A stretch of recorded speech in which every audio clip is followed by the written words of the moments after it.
প্রিয় দর্শক, আপনাদের সবাইকে আমন্ত্রণ জানাচ্ছি বাংলা ভিশনের পর্দায়। দেশের ইতিহাস, ঐতিহ্য এবং আমাদের আশেপাশে ঘটে যাওয়া বিভিন্ন সামাজিক, সাংস্কৃতিক ও বিনোদন জগতের সর্বশেষ খবর জানাতে বাংলা ভিশনের সাপ্তাহিক আয়োজন বিচিত্রা নিয়ে আমি নুধা সাওম হাজির হয়ে গেলাম আপনাদের সামনে। চলুন তবে শুরু করি আজকের পর্ব। বিশ্ব মা দিবস উপলক্ষে প্রতিবারের মতো এবারও 11 জন গর্ভিণী মাকে সম্মাননা দিল ইউনিভার্সাল মেডিকেল কলেজ হসপিটাল। শুধু একটি অনুষ্ঠান বা একটি সামাজিক উদ্যোগই নয়, একটি দায়বদ্ধতা। সারা বিশ্বের মতো এবারও বাংলাদেশে পালিত হল বিশ্ব মা দিবস। এরই ধারাবাহিকতায় 10 মে রবিবার সকালে রাজধানীর মহাখালীর রাওয়া কনভেনশন সেন্টারে ইউনিভার্সাল মেডিকেল কলেজ হাসপাতালের আয়োজনে অনুষ্ঠিত হল বিশ্ব মা দিবসের বিশেষ সম্মাননা প্রদান অনুষ্ঠান গর্ভিণী মা 2026। ত্রয়োদশ বারের মতো আয়োজিত এই অনুষ্ঠানের প্রধান অতিথি ছিলেন সমাজ কল্যাণ এবং মহিলা ও শিশু বিষয়ক মন্ত্রণালয়ের মন্ত্রী Abu Jafar Mohammad Zahid Hossain. Universal medical college হাসপাতালের চেয়ারম্যান ও বিসিআই এর সিনিয়র ভাইস প্রেসিডেন্ট প্রীতি চক্রবর্তীর সভাপতিত্বে অনুষ্ঠানে স্বাগত বক্তব্য প্রদান করেন হাসপাতালের ব্যবস্থাপনা পরিচালক ও গর্ভিণী মা সম্মাননার প্রধান উদ্যোক্তা ডক্টর আশিস কুমার চক্রবর্তী। নন্দিত এই অনুষ্ঠানে বিশেষ অতিথি ছিলেন ইঞ্জিনিয়ার আশরাফ উদ্দিন বকুল এমপি। গর্ভিণী মায়েদের সম্মাননা প্রদানের প্রাক্কালে অনুষ্ঠানে মাকে নিয়ে প্রত্যেক সন্তান তাদের অনুভূতি ব্যক্ত করেন। এরপর অতিথিদের আলোচনা শেষে একে একে 11 জন সুনাগরিকের গর্ভিণী মাকে সম্মাননা crest, medal, free master health check up package, কাঠের ফ্রেমে বাঁধাই করা ছবি ও উপহার সামগ্রী প্রদান করা হয়। এই অনুষ্ঠানটি ইউনিভার্সাল মেডিকেল কলেজের একটি দায়িত্ববোধ থেকে করা। এটি মা দিবসের বিশেষ সম্মাননার যে স্কিটটি আপনারা দেখেছেন, সেখানে একটি হালকা করে তার ইতিহাস বর্ণনা করা হয়েছে। আমরা প্রতি বছর এই অনুষ্ঠানটি করতে চাই আমাদের অন্তরের অন্তঃস্থল থেকে, ভালোবাসা থেকে। আমাদের আজকের দিনে একটি প্রতিজ্ঞা হোক, একজন মায়ের স্থানও যেন বৃদ্ধাশ্রম না হয়, কারণ মা আমাদের প্রথম এবং শেষ আশ্রয়। মায়েদেরকে আমাদের যত্ন করতে হবে। আমার সন্তানকে আমরা যেভাবে যত্ন করি, মা বাবারও যখন বৃদ্ধ হয়ে যাবে তাদেরকে এইভাবেই যত্ন করতে হবে। রবীন্দ্রনাথের জন্মজয়ন্তী উপলক্ষে বাংলাদেশ শিল্পকলা একাডেমিতে সম্প্রতি শেষ হলো 4 দিন ব্যাপী বর্ণাঢ্য রবীন্দ্র জয়ন্তী উৎসব।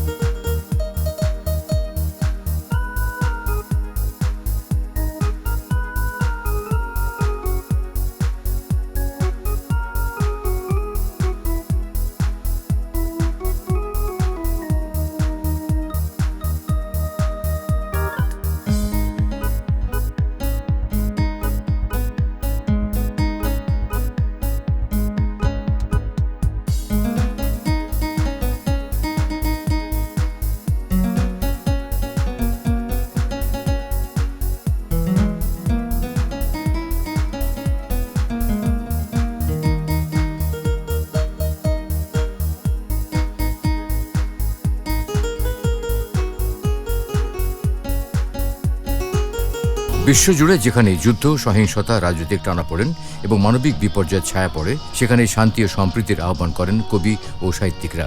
আর তাই শান্তির আহ্বানে বিশ্বকবি রবীন্দ্রনাথ ঠাকুরের 165তম জন্মজয়ন্তীতে জাতীয় পর্যায়ে রবীন্দ্র জন্মজয়ন্তী উদযাপন করা হয়। একাডেমির জাতীয় নাট্যশালা মিলনায়তনে 4 দিন ব্যাপী এই আয়োজনে প্রতিদিনই ছিল কবির সৃষ্ট সাহিত্য নিয়ে আলোচনা ও সাংস্কৃতিক অনুষ্ঠান। সংস্কৃতি বিষয়ক মন্ত্রণালয়ের সহযোগিতা এবং শিল্পকলা একাডেমির উদ্যোগে আয়োজিত এই উৎসবে অতিথিদের আলোচনা শেষে সাংস্কৃতিক পর্বে রবীন্দ্রনাথের গান, নৃত্য, নাট্য এবং কবিতার সমন্বয়ে একটি দীর্ঘ সাংস্কৃতিক পরিবেশনা উপস্থাপন করা হয়।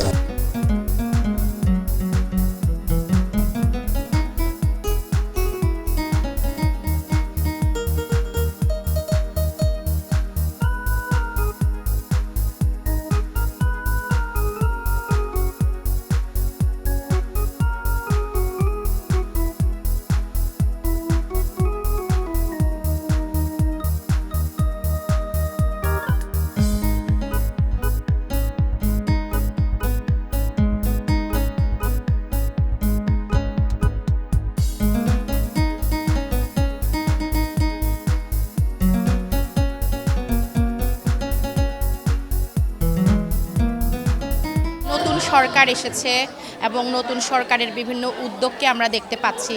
তো আমরা চাই এভাবেই আমরা কাজ করব সামনে এবং আমাদের দেশ এগিয়ে যাবে। যেখানে যাব আমার মনের সমস্ত আবেগ, এমন কোনো আবেগ নেই যেটাকে আমি রবীন্দ্রনাথকে দিয়ে প্রকাশ করতে পারবো না। দুঃখ, কান্না, হাসি, সুখ সমস্তটাই, এবং প্রকৃতির সমস্তখানেও। শিল্পী ও শিল্পপ্রেমীদের জন্য নতুন এক সৃজনশীল প্ল্যাটফর্ম হিসেবে রাজধানীর লালমাটিয়ায় আত্মপ্রকাশ করল গ্যালারি মাফা। দেশের শিল্প সংস্কৃতির প্রসারের লক্ষ্যে রাজধানীর লালমাটিয়ায় চিত্রশিল্পীদের জন্য একটি নতুন গ্যালারির উদ্বোধনী অনুষ্ঠানের আয়োজন করা হয়।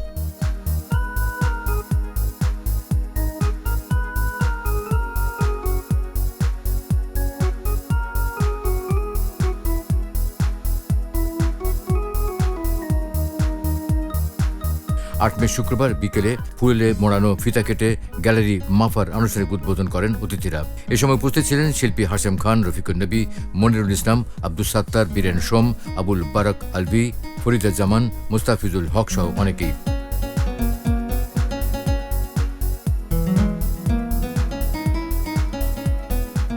শিল্পীদের মধ্যে যে কত শক্তি আছে যে কি করতে পারে না, সেটা শুধু আমি একটু বুঝাই দিতে চাই যে শিল্পীরা যা চায় তাই করতে পারে।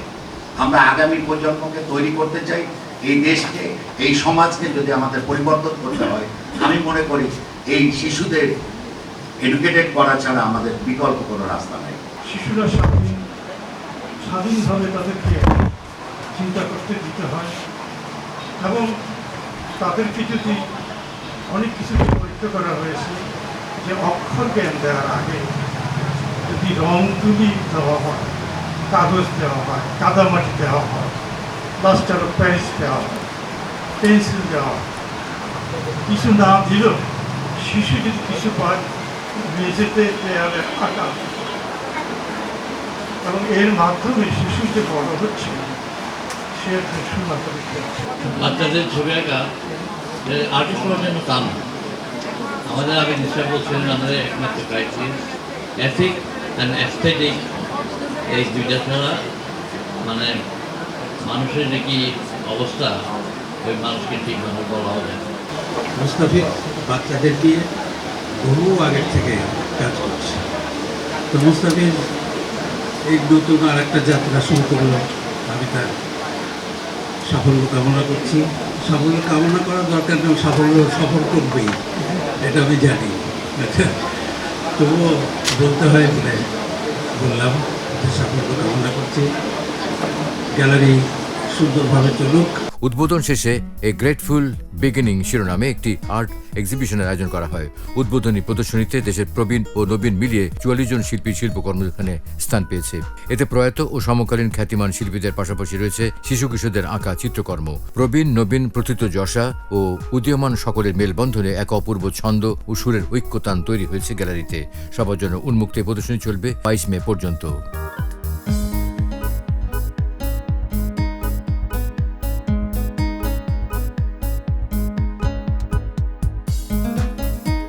প্রিয় দর্শক, আপনারা উপভোগ করছেন বাংলা ভিশনের সাপ্তাহিক আয়োজন বিচিত্রা।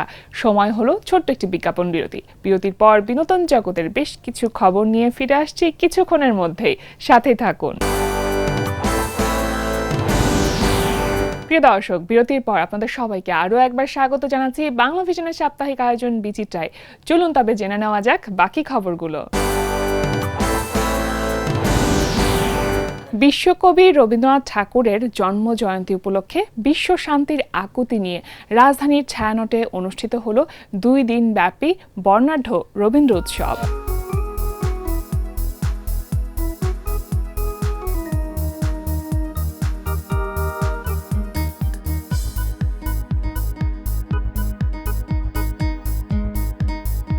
রবীন্দ্র জয়ন্তী উপলক্ষে রাজধানী সহ সারা দেশের বিভিন্ন সংগঠনে উদযাপিত হয় রবীন্দ্র উৎসব। সেই ধারাবাহিকতায় ঐতিহ্যবাহী সাংস্কৃতিক সংগঠন ছায়ানটেও আয়োজন করা হয় 2 দিনব্যাপী রবীন্দ্র উৎসব 1433। এতে ছায়ানটের শিল্পীদের অংশগ্রহণে সমবেত নৃত্যগীত ছাড়াও রবীন্দ্রনাথের সৃষ্ট সঙ্গীত পরিবেশনার মাধ্যমে উদযাপিত হয় রবীন্দ্র উৎসব। 2 দিনের এই অনুষ্ঠানে ছায়ানটের শিল্পীদের পাশাপাশি দেশের বরেণ্য শিল্পীদের অংশগ্রহণ হল ভর্তি দর্শকদের মাঝে উচ্ছ্বাসের এক নতুন মাত্রা যোগ করে। বাংলা সংস্কৃতির অংশ শাস্ত্রীয় নৃত্য উৎসব ধ্রুপদের আয়োজন করে সাংস্কৃতিক সংগঠন ভৈরবী।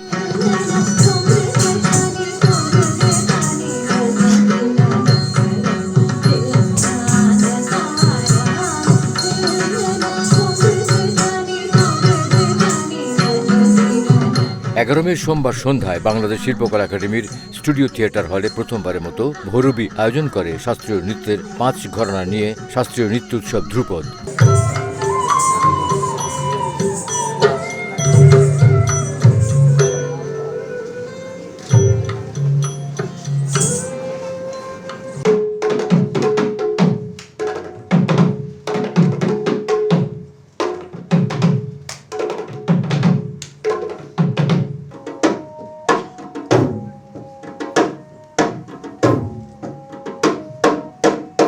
আমাদের এই নাচের মাধ্যমে আমরা দেবদেবীদের পুজো করে থাকি, দেবদেবীর সামনে সমর্পণ করে থাকি।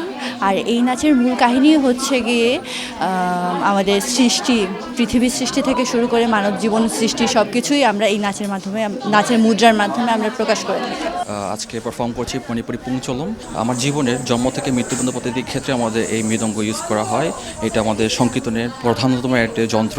ভৈরবীর প্রতিষ্ঠাতা নৃত্যশিল্পী ও নির্দেশক ইলিয়াস নবী ফয়সালকে সাথে নিয়ে প্রদীপ জ্বালিয়ে উৎসবের উদ্বোধন করেন নৃত্যগুরু তামান্না রহমান, সাজু আহমেদ ও ডক্টর সোমা মুমতাজ। অতিথিদের উদ্বোধন শেষে শুরু হয় শাস্ত্রীয় নৃত্য উৎসব ধ্রুপদের পরিবেশনা। এতে শিল্পীরা তাদের নৃত্যের ছন্দে বিভিন্ন ঘরানার পরিবেশনা দিয়ে উপস্থিত হল ভর্তি দর্শকদের বিমোহিত করে।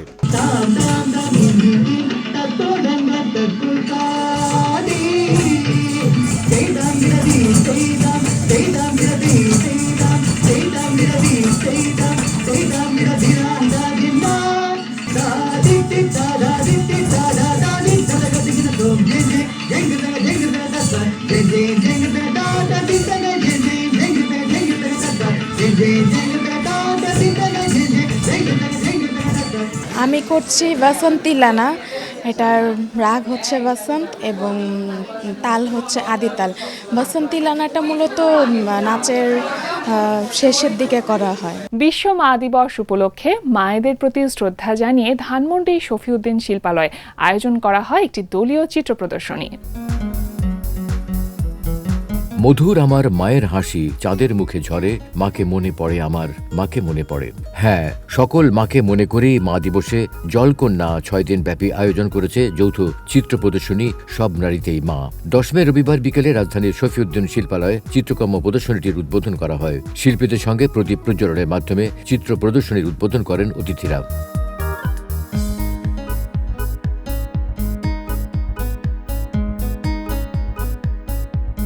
গ্যালারিতে ঢুকতেই চোখে পড়ল সাদা ওয়ালে ঝুলানো বিভিন্ন রঙে আঁকা চমৎকার ছবি। শিল্পীর চিন্তা জগতে যে বিভিন্ন রঙের ভাবনা খেলে যায় তা তুলির আঁচড়ে তৈরি ছবি দেখেই অনুমান করা যায়। প্রদর্শনীতে জলকন্যার 13 জন শিল্পীর আঁকা চিত্রকর্ম রয়েছে, যা কেবল জল রঙেই নয়, অ্যাক্রিলিক ছাড়াও বিভিন্ন মাধ্যমে আঁকা কাজও রয়েছে প্রদর্শনীতে। প্রতিদিন সকাল 11টা থেকে রাত 8টা পর্যন্ত সবার জন্য উন্মুক্ত এই প্রদর্শনী চলবে 15 মে পর্যন্ত।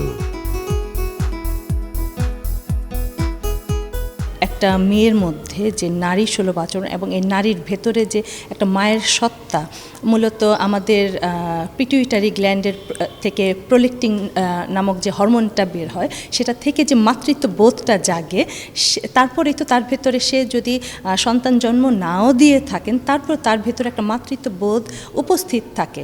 সেই জন্য আমরা এইবার আমাদের এই আয়োজনের নাম দিয়েছি সব নারীতেই মা। প্রিয় দর্শক, আজ এই পর্যন্তই। দেশের ইতিহাস, ঐতিহ্য এবং আমাদের আশেপাশে ঘটে যাওয়া বিভিন্ন সামাজিক, সাংস্কৃতিক ও বিনোদন জগতের সর্বশেষ খবর জানাতে আগামী সপ্তাহে নিশ্চয়ই আবারও হাজির হয়ে যাব বাংলা ভিশনের পর্দায়। সে পর্যন্ত সকলে ভালো থাকুন, সুস্থ থাকুন, সুস্থ বিনোদনের সাথে থাকুন। আজকের মতন বিদায়।